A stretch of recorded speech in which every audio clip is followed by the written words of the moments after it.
Clip number 1123۔ اس clip میں آپ قرآن پاک کی سورہ روم کی آیت نمبر 31 سے 35 تک کی تلاوت، ترجمہ اور تفسیر قرآن صراط الجنان سماعت فرمائیں گے۔ بسم اللہ الرحمن الرحیم۔ ترجمہ، اللہ کے نام سے شروع جو نہایت مہربان رحمت والا ہے۔ منیبین الیہ واتقوہ واقیموا الصلاة ولا تکونوا من المشرکین۔ ترجمہ، اس کی طرف توبہ کرتے ہوئے اور اس سے ڈرو اور نماز قائم رکھو اور مشرکوں میں سے نہ ہونا۔ منیبین الیہ، اس کی طرف توبہ کرتے ہوئے۔ اس آیت کا معنی یہ ہے کہ اللہ تعالیٰ کے دین پر قائم رہو اور اس کی طرف توبہ کرتے ہوئے اور اس کے احکامات پر عمل کرتے ہوئے اپنا چہرہ دین اسلام کے لیے سیدھا رکھو اور اس کی مخالفت کرنے سے ڈرو اور نماز کی شرائط اور حقوق کی رعایت کرتے ہوئے وقت پر اسے ادا کرو اور ایمان قبول کر لینے کے بعد اللہ تعالیٰ کے ساتھ شرک نہ کرو۔ من الذین فرقوا دینہم وکانوا شیعا کل حزب بما لدیہم فرحون۔ ترجمہ، ان لوگوں میں سے نہ ہونا جنہوں نے اپنے دین کو ٹکڑے ٹکڑے کر دیا اور خود گروہ گروہ بن گئے، ہر گروہ اس پر خوش ہے جو اس کے پاس ہے۔ من الذین فرقوا دینہم، ان لوگوں میں سے نہ ہونا جنہوں نے اپنے دین کو ٹکڑے ٹکڑے کر دیا، یعنی ان مشرک لوگوں میں سے نہ ہونا جنہوں نے معبود کے بارے میں اختلاف کر کے اپنے دین کو ٹکڑے ٹکڑے کر دیا اور خود گروہ گروہ بن گئے۔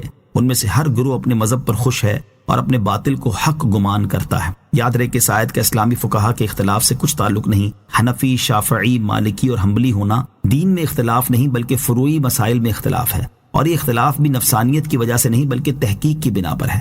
البتہ اس آیت میں گمراہ فرقے ضرور داخل ہیں، خواہ وہ پرانے زمانے کے ہوں یا نئے زمانے کے۔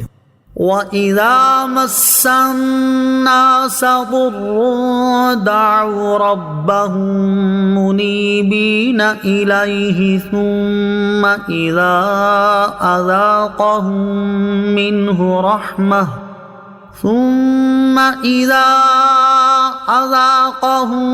مِّنْهُ رَحْمَةً إِذَا فَرِيقٌ مِّنْهُم بِرَبِّهِمْ يُشْرِكُونَ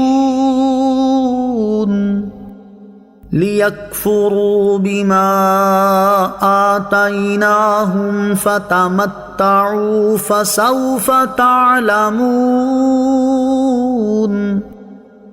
ام انزلنا علیہم سلطانا فہو یتکلم بما کانوا بہ یشرکون۔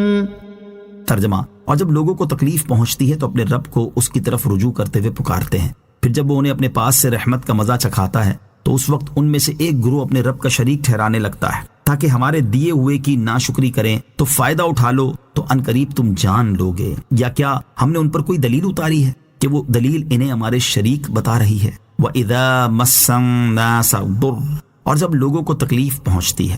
اس آیت اور اس کے بعد والی آیت کا خلاصہ یہ ہے کہ جب شرک کرنے والوں کو مرض، قحط یا اس کے علاوہ اور کوئی تکلیف پہنچتی ہے تو وہ اپنے رب عز و جل کی طرف رجوع کرتے ہوئے اسے ہی پکارتے ہیں، کیونکہ وہ جانتے ہیں کہ بت ان کی مصیبت ٹال دینے کی قدرت نہیں رکھتے۔ پھر جب اللہ تعالیٰ انہیں اس تکلیف سے خلاصی عنایت کر کے اور راحت عطا فرما کر اپنے پاس سے رحمت کا مزہ چکھاتا ہے تو نتیجہ یہ ہوتا ہے کہ اس وقت ان میں سے ایک گروہ عبادت میں اپنے رب عز و جل کا شریک ٹھہرانے لگتا ہے اور ہمارے دیے ہوئے مال اور رزق کی ناشکری کرنے لگتا ہے۔ تو اے کافروں، دنیا کی نعمتوں سے چند روز فائدہ اٹھا لو، ان قریب تم جان لوگے کہ آخرت میں تمہارا کیا حال ہوتا ہے اور اس دنیا طلبی کا کیا نتیجہ نکلنے والا ہے۔ اس سے معلوم ہوا کہ آرام میں اللہ تعالیٰ کو بھول جانا اور تکلیف میں اسے یاد کرنا کفار کا طریقہ ہے، لہٰذا مسلمانوں کو اس سے بچنا چاہیے اور غمی خوشی ہر حال میں اللہ تعالیٰ کو یاد کرتے رہنا چاہیے۔ ام انزلنا علیہم سلطانا، کیا ہم نے ان پر کوئی دلیل اتاری، یعنی کیا ہم نے مشرکوں پر کوئی حجت یا کوئی کتاب اتاری ہے کہ انہیں ہمارے شریک بتا رہی ہے اور شرک کرنے کا حکم دیتی ہے؟ ایسا ہرگز نہیں ہے۔ ان کے پاس اپنے شرک کی نہ کوئی حجت ہے نہ کوئی سند،